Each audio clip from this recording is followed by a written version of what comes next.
अल्लाह ताला की बहुत बड़ी निशानी ये भी है कि उसने तुम्हारे लिए तुम्हारी बीवी को बनाया, तुम्हारा जोड़ा बनाया, लितस्कुनु इलैहा, ताकि तुम अपनी बीवी से सुकून हासिल करो। मर्द को औरत के जरिए, औरत को मर्द के जरिए सुकून मिलता है। निकाह के बाद, शादी के बाद मियाँ बीवी एक दूसरे के सुकून का जरिया बनते हैं। और इसीलिए अगर किसी बीवी के अंदर ये क्षमता ना हो कि वो अपने शौहर को सुकून दे, अगर शौहर अपनी बीवी को सुकून न दे, तो समझ लो कि वो अपने रिश्ते के साथ इंसाफ नहीं कर रहा है। अगर मर्द घर में आता है, औरत अपने शौहर के लिए न तो सजती है, न संवरती है, न मेकअप करती है, न शौहर का दिल लुभाती है, न शौहर से प्यार से बातें करती हैं, तो वो औरत ये समझ ले कि वो अपने शौहर को गलत रास्ते पर ले जाने पर उकसा रही है, वो अपने शौहर को अपने आप से दूर कर रही है। अल्लाह के नबी से पूछा गया, अय अल्लाह के नबी, सबसे बेहतरीन औरत कौन? अल्लाह के प्यारे नबी फरमाते हैं, अल्लती तसुर्रुहु इज़ा नज़र, सबसे बेहतरीन औरत वो है शौहर देखे तो खुश हो जाए। शौहर बाहर से जब घर में आए, टेंशन लेकर के आए, तकलीफ लेकर के आए, परेशानी लेकर के आए, और बीवी का खूबसूरत चेहरा, मुस्कुराता हुआ चेहरा और बीवी की मीठी मीठी बातें सुन करके उसकी टेंशन दूर हो जाए, उसका गम हल्का हो जाए, उसकी परेशानी दूर हो जाए, ये एक बेहतरीन और एक आइडियल बीवी की निशानी है मेरे प्यारे साथी। अल्लाह कह रहा है कि हमने तुम्हारी बीवी को बनाया ताकि तुम सुकून हासिल करो। वजअल बैनकुम मवद्दतन व रहमा, और अल्लाह कहता है कि हमने मियाँ बीवी के दरमियान मोहब्बत पैदा कर दी और रहमत पैदा कर दी। कभी कभी कुछ नौजवान मुझसे फ़ोन करके पूछते हैं, मौलवी साहब इस्लाम में प्यार करना कैसा है, इस्लाम में मोहब्बत करना कैसा है? मैंने कहा बहुत अच्छा है, इस्लाम मोहब्बत वाला दीन है, प्यार वाला दीन है, मगर नाजायज़ प्यार नहीं, जायज़ प्यार। इस्लाम जायज़ प्यार का हुक्म देता है, और वो जायज़ प्यार निकाह के जरिए पैदा होता है। वो प्यार जो अल्लाह शौहर के दिल में डालता है, वो प्यार जो बीवी के दिल में अल्लाह डालता है। लड़का कटिहार का रहने वाला, लड़की कहीं और की रहने वाली, खानदान अलग है, दोनों ने कभी एक दूसरे को देखा भी नहीं था। लड़के वालों ने जाकर के लड़की को देखा, लड़की पसंद आई, रिश्ता तय हो गया, निकाह हो गया, लड़की दुल्हन बनकर के घर में आई। सारी जिंदगी दोनों ने एक दूसरे को कभी देखा नहीं था, लेकिन शादी हो जाती है और 2-4 रोज के बाद इतनी मोहब्बत पैदा हो जाती, इतना प्यार पैदा हो जाता है। लड़का नौकरी के सिलसिले में अपने शहर के बाहर जाने लगता है, कटिहार से बाहर जाने लगता है, दिल्ली मुंबई कलकत्ता जाने लगता है। उसकी 4 दिन की आई हुई बीवी की आंखों में आंसू आ जाते हैं, वो रोने लगती है, वो हाथ पकड़ करके शौहर को मना करती है, मुझे छोड़ के न जाओ, मुझे अपने साथ लेकर के जाओ। ओ लोगो, ये मोहब्बत उस औरत के दिल में किसने डाली? उस शौहर के दिल में उस बीवी की मोहब्बत किसने डाली? कुरान कहता है ये मोहब्बत सोशल मीडिया के जरिए पैदा नहीं हुई, ये मोहब्बत फेसबुक के जरिए पैदा नहीं हुई, ये मोहब्बत इंस्टाग्राम के जरिए पैदा नहीं हुई। वमिन आयातिही अन खलक लकुम मिन अनफुसिकुम अज़वाजा, हमने तुम्हारी बीवियों को बनाया ताकि तुम उनसे सुकून हासिल करो। वजअल बैनकुम मवद्दतन व रहमा, और हमने मियाँ बीवी के दिल में एक दूसरे की मोहब्बत पैदा कर दी। और एक बात बताऊं, मियाँ बीवी के रिश्ते को अल्लाह ने क्या कहा है कुरान में? हुन्ना लिबासुल लकुम व अंतुम लिबासुल लहुन्ना, मर्द अपनी औरत के लिए लिबास है और औरत अपने मर्द के लिए लिबास है। लिबास का मतलब समझते हैं? मैं ब्लेजर पहन के बैठा हूं आपके सामने, क्यों साहब? मैं टी शर्ट पहन के क्यों नहीं आया? क्योंकि मुझे पता है कि मुझे ब्लेजर अच्छी लगती है। हमारे बहुत सारे नौजवान टी शर्ट पहनते हैं, उनको ये लगता है कि साहब हमारे ऊपर टी शर्ट अच्छी लगती है। औरतों को देखिए कितना पैसा खर्च करती हैं अपने कपड़े के ऊपर। कपड़ा और लिबास इंसान को जीनत देता है, इंसान को सजाता है, इंसान को खूबसूरत बनाता है। अल्लाह फरमा रहा है कि हुन्ना लिबासुल लकुम व अंतुम लिबासुल लहुन्ना, पति अपनी पत्नी के लिए लिबास है, पत्नी अपने पति के लिए लिबास है, यानी दोनों एक दूसरे के लिए जीनत हैं, एक दूसरे की खूबसूरती है। अगर मर्द की जिंदगी से औरत को निकाल दिया जाए, अगर औरत की जिंदगी से उसके शौहर को निकाल दिया जाए, उनकी रंगीन जिंदगी ब्लैक एंड व्हाइट हो जाएगी, उनकी जिंदगी से खूबसूरती खत्म हो जाएगी। और लिबास का एक काम और भी है। गर्मी का मौसम आया, कॉटन का कपड़ा पहन लिया। सर्दी का मौसम आया, हमने ऊनी कपड़ा पहन लिया।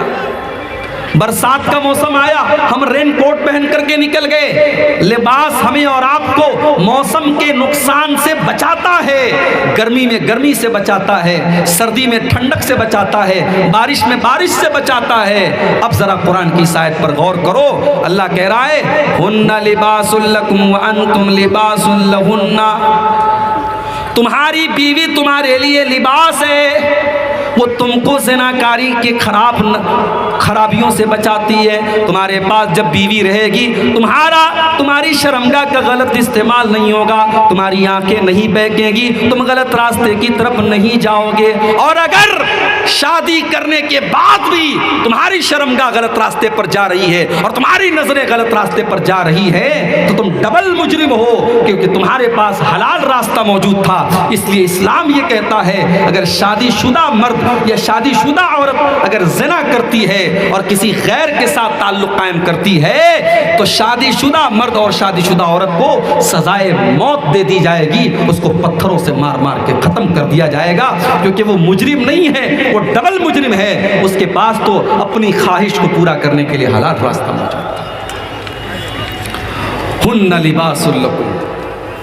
औरतें अपने शौहर के लिए लिबास हैं और शौहर अपनी बीवी के लिए लिबास है। अच्छा, लिबास का एक काम और भी है। यहां जितने लोग बैठे हैं, सबके बदन पे कपड़ा है। कोई लुंगी पहने हुए है, कोई पाजामा पहने हुए है, कोई पैंट पहने हुए है, लेकिन सबके बदन पे कपड़ा है। अगर इस पूरे जलसे में कोई अचानक से आ जाए जो बिल्कुल नंगा हो, उसके बदन पे कपड़ा ना हो, तो पहली नजर में हम कहेंगे कि यह आदमी पागल है, ये आदमी पागल है। अगर ये सही होता तो ये नंगा ना होता।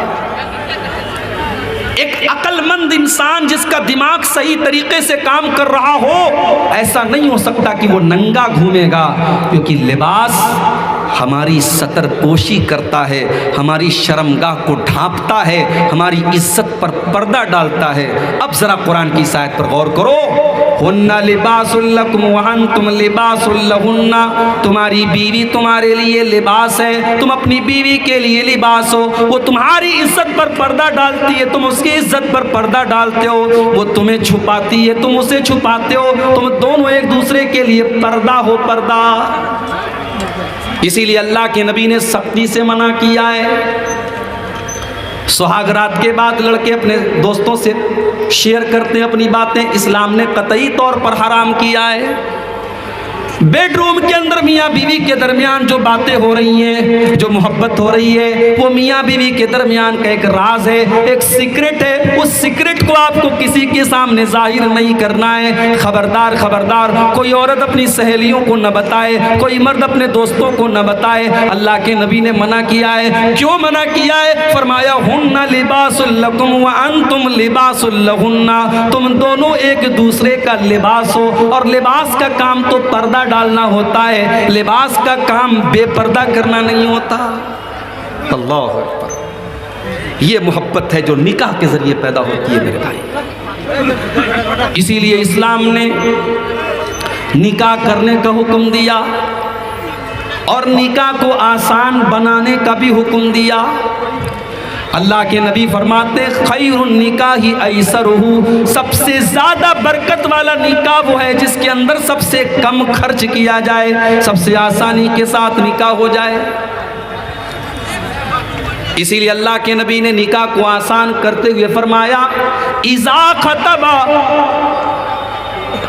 जब तुम्हारे लड़का या लड़की के लिए इज़ा खतब इलैकुम मिम्मन तर्ज़ौना दीनहु व खुल्क़हु, जब तुम्हारे लड़का या लड़की के लिए कोई अच्छा रिश्ता आ जाए, दीनदार घर का रिश्ता आ जाए, अच्छे अखलाक वाले घर का रिश्ता आ जाए, फ़ज़व्विजूहु, तो तुम अपनी लड़की की शादी कर दो, तुम अपने लड़के की शादी कर दो।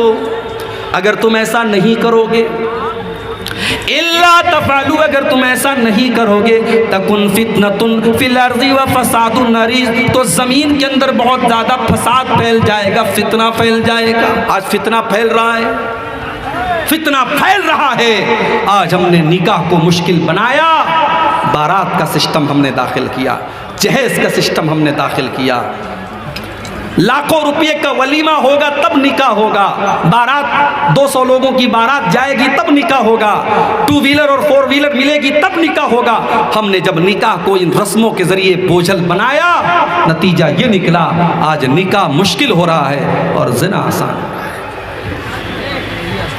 इतना आसान हो गया जिना, मोबाइल की एक चैटिंग के जरिए आज जिना हो जाता है, व्हाट्सएप के जरिए एक चैटिंग के जरिए आज होटल के किसी कमरे में जाकर के जिना किया जा रहा है। आज जिना इस कदर आम हो रहा है, हमने निकाह को मुश्किल बना करके मेरे प्यारे साथियों, हमने जिना को आसान बना दिया।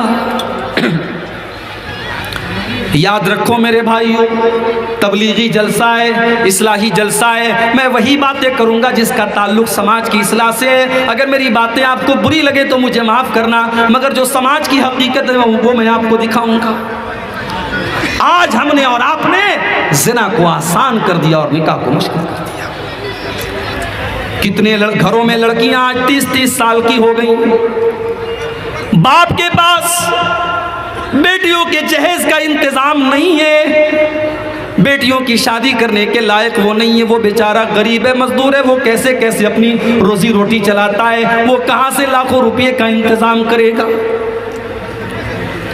30-30 साल की, 35-35 साल की बिन ब्याही लड़कियां आज बैठी हुई हैं। मेरे प्यारे साथियों, जो लड़की 18 साल की उम्र में जवान हो चुकी है, जिसके अंदर मर्द के साथ शादी करने की ख्वाहिश 18 साल की उम्र से पैदा हो चुकी है, जिसके अंदर नेचुरल तौर पर अल्लाह ताला ने वो जज्बा 18 साल की उम्र में रखा है, उस लड़की को आपने 30 साल की उम्र तक, 35 साल की उम्र तक आपने उसको बिठा के रखा है। अगर उस लड़की के कदम बहक गए, वो गलत रास्ते पर चली गई, अल्लाह ना करे उसने कोई गलत काम कर दिया, तो सोचो मेरे भाई उसका कौन कौन जिम्मेदार होगा।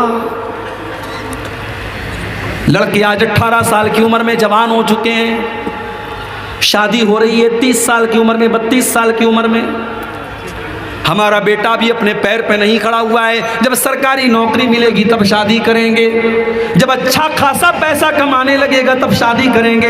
लड़का 18 साल की उम्र में जवान हुआ, आप शादी कर रहे हैं 30 साल की उम्र में, क्या 12 साल तक वो क्या नमाज पढ़ करके और तहज्जुद पढ़ करके और कुरान पढ़ करके अपने आप को गुनाहों से बचा लेगा? नहीं नहीं मेरे प्यारे साथियों, ये बड़ा मुश्किल रास्ता है, ये बड़ी मुश्किल डगर है। आप अपने बच्चे और बच्चियों को खतरे में डाल रहे हैं, उन्हें गलत रास्ते पर लेके जा रहे हैं। अल्लाह के नबी फरमाते हैं, या माशर शबाबी मन इस्तता मिनकुमुल बात फलयतज़व्वज फइन्नहु अग़ज़्ज़ु लिलबसरि व अहसनु लिलफर्जी। अल्लाह के नबी फरमाते हैं, ऐ नौजवानों, जब तुम शादी के काबिल हो जाओ, जब तुम जवान हो जाओ और बीवी का खर्चा उठाने के काबिल हो जाओ, फलयतज़व्वज, तो तुम निकाह कर लो।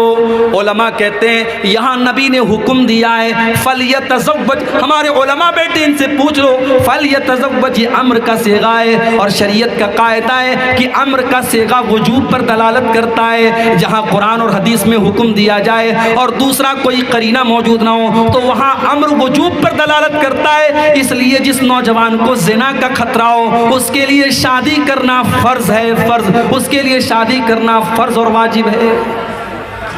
अगर ज़िना का खतरा है तो उस मर्द के लिए और उस औरत के लिए निकाह करना फर्ज है। मेरे प्यारे साथियों, निकाह सुन्नत नहीं है, निकाह मुस्तहब नहीं है, निकाह करना फर्ज है उस इंसान के लिए। और क्यों करना है उसको निकाह?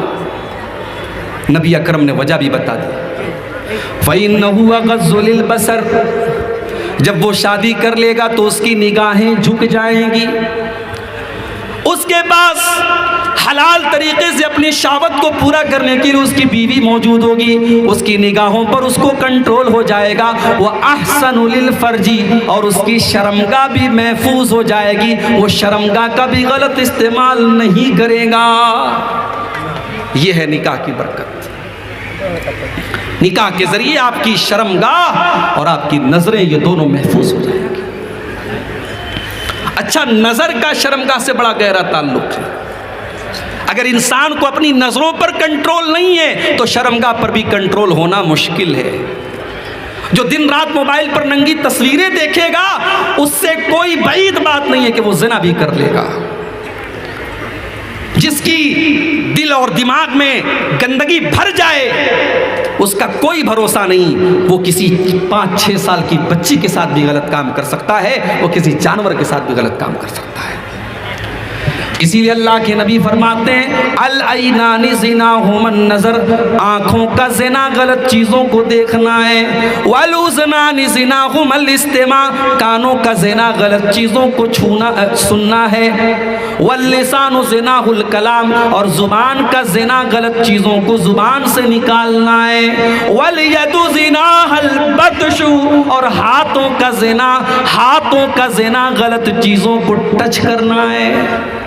आप बस में जा रहे हैं, आप ट्रेन में जा रहे हैं, कोई औरत आपके बगल से गुजर रही है, आपके बगल में बैठी है, वो गैर औरत आपका हाथ अगर उसको टच भी कर रहा है, ये टच करना भी हाथ का ज़िना है। अल्लाह के नबी फरमाते हैं गलत चीज़ को, नाजायज़ चीज़ को छूना भी हाथ का ज़िना है।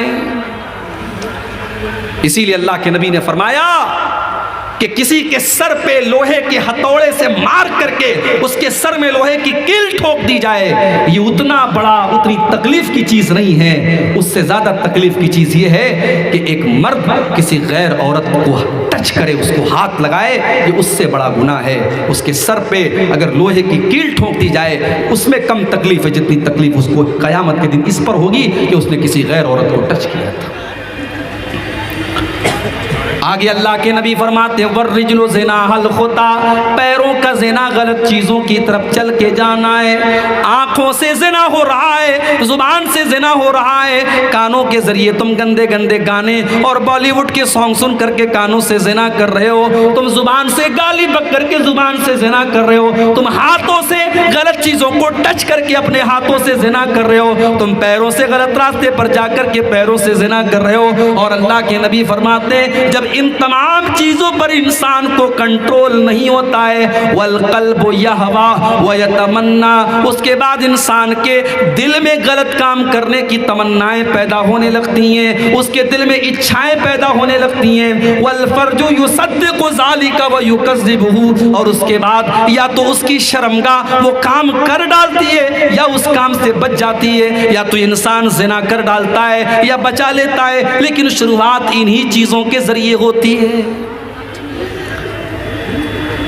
आज ये ज़िना आम हो रहा है, और क्यों आम हो रहा है? क्योंकि हमने निकाह को मुश्किल बना दिया मेरे भाई।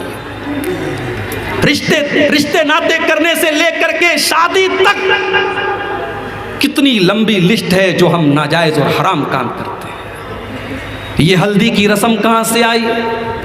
ये मेहंदी की रस्म कहां से आई?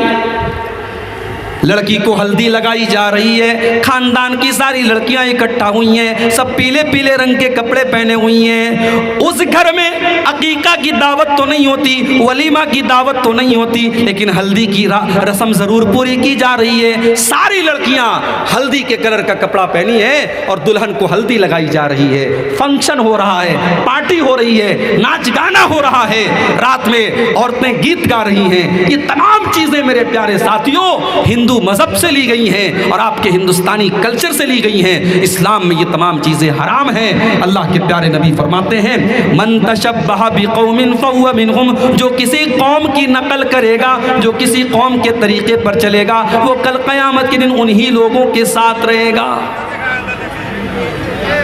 शादी हो रही है, नाच हो रहा है, गाना हो रहा है, मुसलमान के घर की शादी है, और आगे बहुत बढ़ करके बताऊं अहले हदीस के घर की, सीने पर हाथ बांधने वाला और रफुल यदैन करने वाला और आमीन जोर से बोलने वाला और नबी की एक एक सुन्नत पर अमल करने का दावा करने वाला, उसके घर में भी नाच गाना हो रहा है शादी के मौके पर।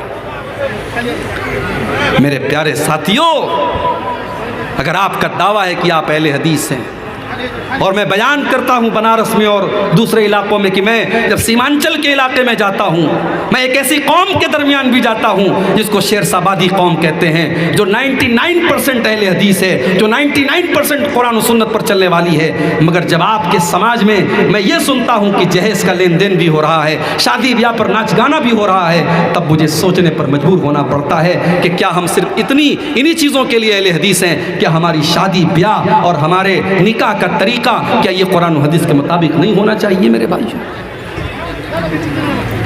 शादी ब्याह में नाच गाना हो रहा है, अच्छे अच्छे दीनदार घरों में नाच गाना। अल्लाह के नबी फरमाते, इब्ने माजा की रिवायत है, यकूनु फी हाज़िहिल उम्मति खस्फुन व क़ज़्फ़ुन व मस्ख़ुन, मेरी उम्मत पर एक ऐसा ज़माना भी आएगा जब लोगों को ज़मीन में धंसा दिया जाएगा। आज तुर्की का ज़लज़ला आप देख लें, आज सीरिया का ज़लज़ला आप देख लें, आज कितने लोग आज मलबों के नीचे दब करके मर गए, कितनी जगहों पर ज़मीन के अंदर गड्ढा हो गया, लोग ज़मीन के अंदर दब करके मर गए। अल्लाह के नबी फरमाते हैं, मेरी उम्मत पर एक ऐसा ज़माना भी आएगा, खस्फुन के ज़मीन में लोगों को धंसा दिया जाएगा, वह क़ज़्फ़ुन और आसमान से पत्थरों की बारिश की जाएगी, वह मस्ख़ुन और लोगों के चेहरे सूअर और बंदर के जैसे कर दिए जाएंगे। बाज़ उलमा कहते हैं कि सूअर और बंदर की तरह चेहरा होने का मतलब ये भी हो सकता है कि इंसान की शक्ल तो रहेगी, चेहरा तो इंसान के जैसा रहेगा, मगर नेचर सूअर के जैसा हो जाएगा, सूअर के जैसा बेहया हो जाएगा, बंदर के जैसा बेगैरत हो जाएगा। न भाई को बहन की गैरत होगी, न शौहर को बीवी की गैरत होगी, न बाप को बेटी की गैरत होगी। आज आप देख ले समाज में, आज बंदर और सूअर की तरफ बेगैरत होता चला जा रहा है समाज। साहबा ने पूछा, अल्लाह के नबी वो ज़माना कब आएगा? आपने फरमाया, इज़ा ज़हरतिल क़ैनात वल मआज़िफ़, जब नाचने गाने वालियाँ तुम्हारे घरों के अंदर आ जाएंगी। अरे घर छोड़ दो, अब तो मस्जिदों के अंदर आ गई नाचने गाने वालियाँ। तारीख में कभी किसी ने सोचा नहीं था कि अल्लाह के घरों में गाना बजेगा। इमाम साहब नमाज पढ़ा रहे हैं, पीछे किसी के मोबाइल को बेचारा साइलेंट करना भूल गया और उसके मोबाइल पर गाना बजने लगा। उस अकल के अंधे को ये भी उसने नहीं सोचा कि हो सकता है मैं मस्जिद में जाऊं और मोबाइल को साइलेंट करना भूल जाऊं, कम से कम अपनी रिंगटोन को वो कोई नॉर्मल साउंड लगा लेता, कोई घंटी लगा लेता। उस बेचारे को शाहरुख खान से इतना प्यार है, उसने पठान फिल्म का कोई गाना लगा दिया। अब पूरी नमाज जो है, नमाज चल रही है, इमाम साहब बेचारे सज्दे में सुभान रब्बियल आला कह रहे हैं और पीछे उसके मोबाइल पे गाना बज रहा है। ये हालात हैं मेरे भाई। अभी मैं कलकत्ता गया था, मटिया बुर्ज के इलाके में, बहुत बड़ा मुसलमानों का इलाका है मटिया बुर्ज का इलाका। जुमा का दिन था, सुबह के 11 बज रहे थे जब मैं पहुंचा। मटिया बुर्ज में एक थिएटर है, सिनेमा है। देखा कि बेचारे शाहरुख खान साहब की जो नई फिल्म आई है पठान, जिसको देखना बड़े सवाब का काम है और जिसको देखने के लिए लोग बड़ी आपस में जो है दौड़ धूप और मुकाबला कर रहे हैं। मैंने देखा कि नौजवानों की बड़ी भीड़ लगी है, हाउसफुल चल रही है। हमारा नौजवान आज समझ रहा है कि इस्लाम की तरक्की इसी में है कि मैं ये फिल्म देख लूँ, ताकि जो लोग बाइकआउट कर रहे हैं मैं उसका मुंह बंद कर दूं, मैं ये फिल्म देख करके शाहरुख खान का भला कर दूं। ये हालात है हमारे। अच्छे अच्छे आलिमों का मोबाइल आप देखिए, वो बेचारा फेसबुक पर अच्छी अच्छी बातें देख रहा है। अब फेसबुक तो होशियार है ना, अब फेसबुक पर आप जब उसकी रील्स देखते हैं, आपने कोई वीडियो एक बार देख लिया, अगर आपने वो वीडियो एक बार देख लिया, फेसबुक समझ गया कि ये वीडियो आपको अच्छा लगा, तभी तो आपने पूरा देखा। अब उससे रिलेटेड वीडियो बार बार आएगा। आपने कोई गाना देख लिया, बार बार गाना आएगा। कोई ऐसी चीज़, कोई सीरियल वगैरह देख लिया, बार बार सीरियल आएगा। आज आप उलमा और बड़े बड़े दाढ़ी वालों और नमाजियों के मोबाइल पर आज गाने बज रहे हैं। अल्लाह के नबी फरमा रहे हैं कि लोगों के घरों में नाचने गाने वालियाँ आ जाएगी। वशुरिबतिल खुमूर, और अल्लाह के नबी फरमाते हैं कि शराबें बहुत ज़्यादा पी जाएंगी। शराब भी आज पी जा रही है। कितने नौजवान आज शौकिया शराब पी रहे हैं। आज भारत के आपके इस स्टेट के अंदर, बिहार के अंदर गवर्नमेंट ने शराब के ऊपर पाबंदी लगाई है, उसके बावजूद चोरी चुपके कितनी शराब पी जा रही है। आज अफसोस की बात तो यह है कि शराब बंदी की ये मुहिम तो हमें और आपको चलाना चाहिए था। हमने तो 1400 साल पहले शराबबंदी का ऐलान किया था। हमारे मजहब ने तो 1400 साल पहले शराबबंदी का ऐलान किया था। नीतीश कुमार ने तो बहुत बाद में किया है, आपके मुख्यमंत्री जी ने तो बहुत बाद में किया है। इस्लाम तो 1400 साल पहले ये ऐलान कर चुका है, इन्नमल खम्रु वल मैसिर वल अंसाब वल अज़लाम रिज्सुम मिन अमलिश शैतान। शराब बहुत गंदी चीज़ है, शैतान का काम है। मगर आज कितने मुसलमान शराब पी रहे हैं। मेरे प्यारे साथियों, अल्लाह के नबी ने फरमाया कि जब ऐसा दौर आएगा तब लोगों को ज़मीन में धंसाया जाएगा, आसमान से पत्थरों की बारिश होगी। तो आज हमने ज़िना को आसान कर दिया, निकाह को मुश्किल बना दिया। हल्दी की रस्म हो रही है, नाच गाना हो रहा है, और पता नहीं, मुझे नहीं मालूम कि आपके यहाँ ये चीज़ें कि नहीं। शहरों में तो मैं देखता हूँ कि बाकायदा पूरी शादी की वीडियो रिकॉर्डिंग हो रही है। होती है आपके यहाँ भी होती है?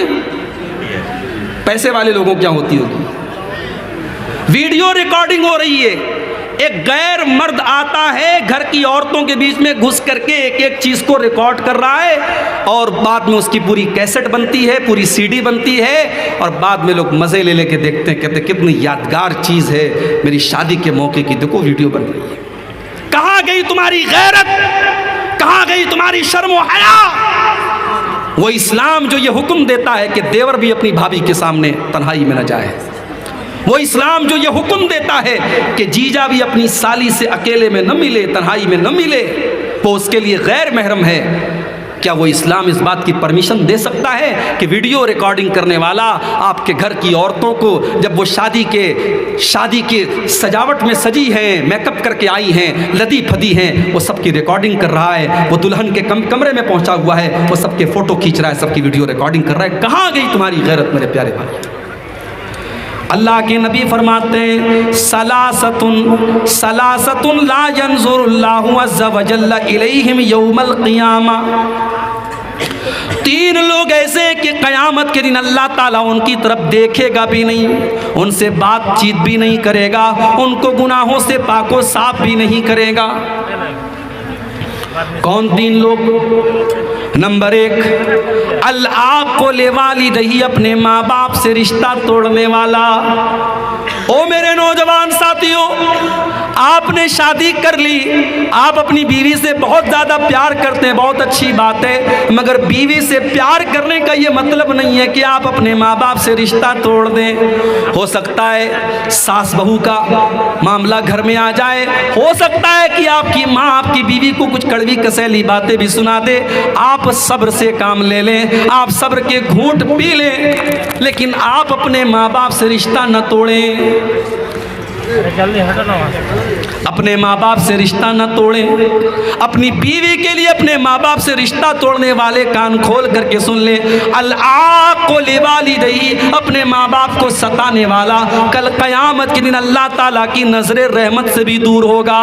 नंबर 2, वल मरअतुल मुतरज्जिला, और मर्दों की नकल करने वाली, मर्दों के जैसे छोटे छोटे बाल रखने वाली, और मर्दों के जैसा टाइट कपड़ा पहनने वाली, मर्दों के जैसा लिबास पहनने वाली औरत भी अल्लाह ताला की रहमत से दूर होगी। और तीसरा आदमी वद्दयूस, वो बेगैरत आदमी, अल्लज़ी युक़िर्रु फ़ी आलिहिल खुबुसा, जिसके घर में बेहयाई का काम हो रहा है, बेगैरती का काम हो रहा है और वो बर्दाश्त कर रहा है। बेहया और बेगैरत हो चुके हैं हम। और रिश्ता देखने हम जाते हैं, हमने ये तो देखा कि शेरशाबादी हम हैं, लड़की शेरशाबादी बरादरी की है कि नहीं। हमने ये तो देखा कि हम अहले हदीस हैं, लड़की अहले हदीस घर की है कि नहीं है। मगर हमने ये नहीं देखा लड़की नमाजी है कि नहीं है, लड़की का कैरेक्टर कैसा है। लड़के की माँ गई, लड़की गोरी चट्टी खूबसूरत, पूरे खानदान में सबसे ज़्यादा स्मार्ट और ब्यूटीफुल थी। लड़के की माँ निहाल हो गई, उसने आकर के कहा कि मेरी बहू बहुत अच्छी है, मैं रिश्ता फाइनल कर रही हूँ।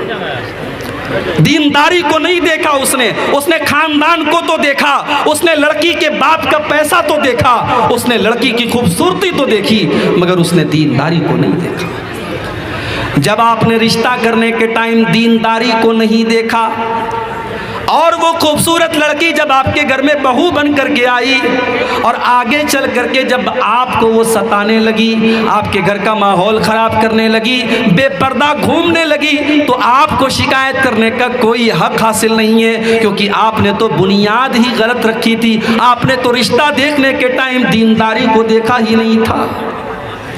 अल्लाह के नबी फरमाते हैं तुनकाहुल मरअतु लिअरबईन, जब किसी औरत की शादी होती है तो 4 चीज़ें औरत के अंदर देखी जाती हैं। ले मालिहा, माल देखा जाता है। मैं ऐसे भी लोगों को जानता हूँ, लड़का कह रहा है कि मैं जहेज नहीं लूँगा, लड़की वाले प्रेशर डालते नहीं तुमको लेना पड़ेगा।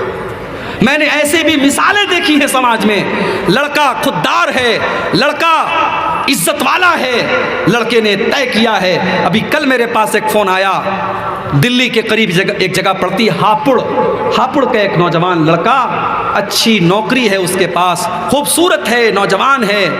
उसने कहा शेख साहब मेरे घर वाले नहीं मान रहे, मैं तो कह रहा हूं कि मैं बगैर जहेज के शादी करूंगा, बगैर बारात के करूंगा, लेकिन मेरी माँ कह रही है, मेरा बाप कह रहा है जब हमने जहेज दिया है तो हम लेंगे क्यों नहीं। जब हमने अपनी बेटी को जहेज दिया है तो हम लेंगे क्यों नहीं। वो नौजवान बड़े दुख के साथ कहता है मौलवी साहब मैंने अपने बाप को बहुत समझाया, मैंने अपने माँ बाप को समझाया कि हमारा जहेज देना हमारी मजबूरी हो सकती है, लेकिन लेना हमारी मजबूरी नहीं है। अगर मैं ये कह रहा हूँ कि मैं जहेज नहीं लूँगा तो आपको राज़ी होना चाहिए, लेकिन मेरे माँ बाप राज़ी नहीं हो रहे।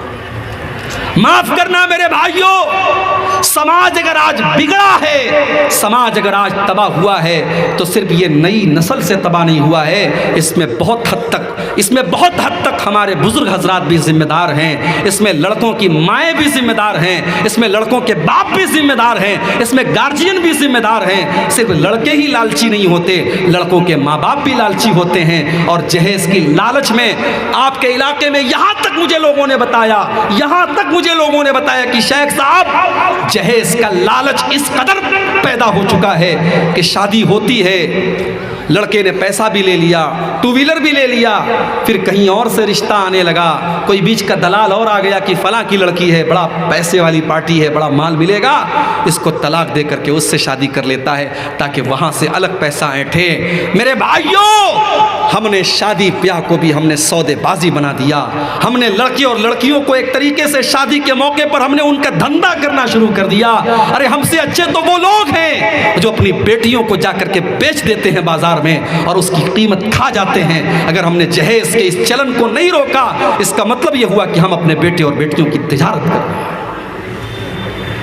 ये जहेज याद रखिए, ये तकरीर करने से खत्म नहीं होगा, तकरीर करने से खत्म नहीं होगा। ये जहेज, ये इज्तिमाई जुर्म है, ये पूरा समाज इसमें मुलव्विस है। जब तक पूरा समाज जागरूक नहीं होगा, हम और आप जागरूक नहीं होंगे, तब तक ये लानत समाज से नहीं खत्म हो सकती।